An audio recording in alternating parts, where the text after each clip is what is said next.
Good afternoon. I will try to be short and snappy. My name is Paulien Osse. I'm a director and founder of WageIndicator Foundation. The foundation today has operations in 65 countries. Do I like to report living wage and international supply chains? Yes, I do. It's honest. It tries to be optimistic about living wages. It explains crystal clear how difficult it will be to achieve living wage for all.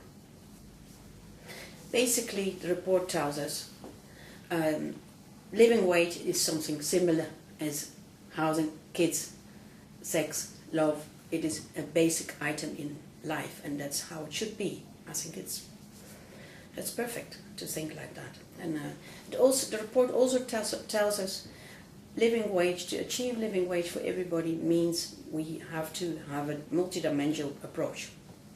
And of course we have to act, not talk. And act concrete. And what does that mean?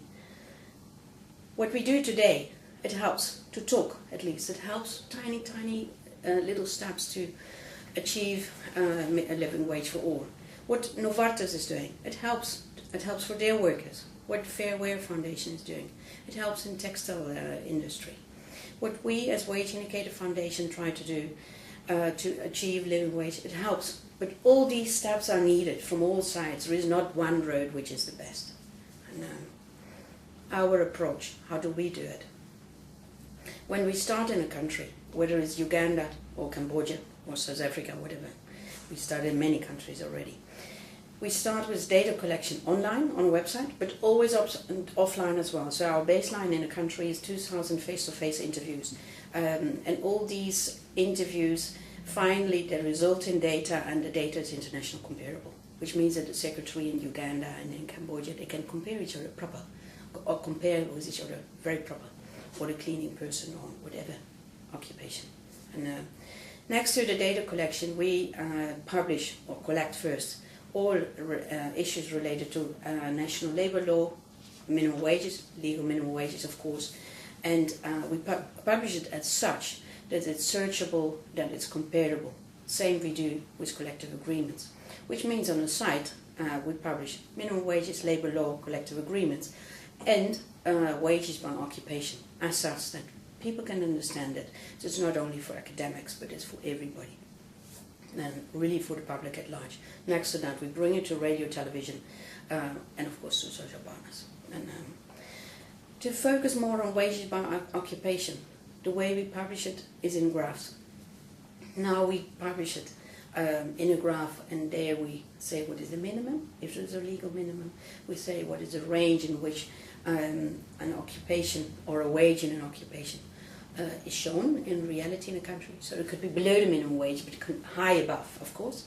And what we could do is predict within that graph what could be the living wage. Of course, the living wage is also a debate, but we could, with our people from a fleet of universities, we could discuss and say, well, we predict a living wage in a certain country there, in that graph, which means it's not only in a drawer anymore, but we can publish it in the country so people can use it.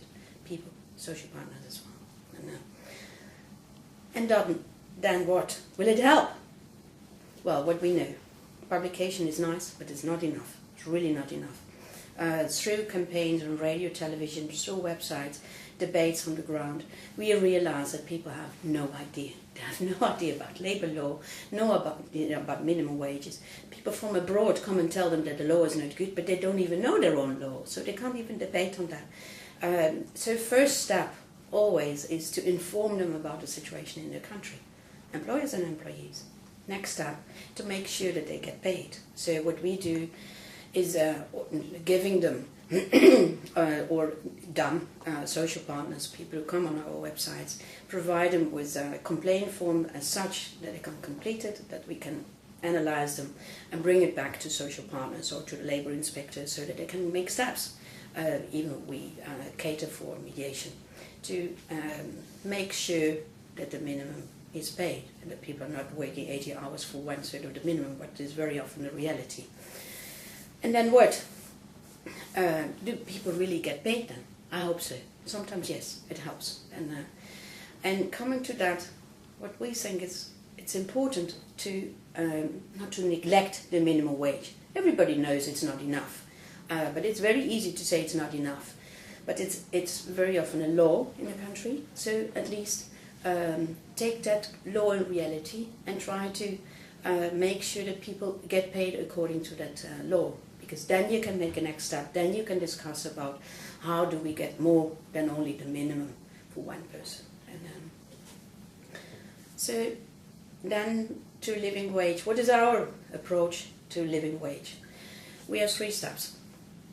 First step, try to make sure that the minimum is paid.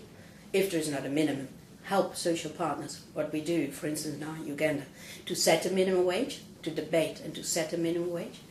So first, make sure that the minimum wage is paid.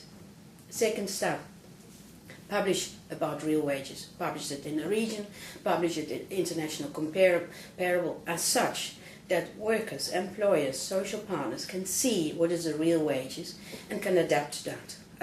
Means that workers can say, look, in that region, that salary is paid, we should get that too. It helps. It doesn't mean that people get dissatisfied, but people are more aware of reality, which means that they have better choices because of that.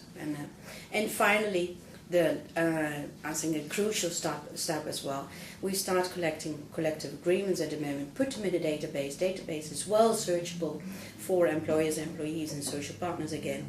And now it comes. The easier it is accessible, a collective agreement, the easier it's to explore, to understand and to copy and to adapt.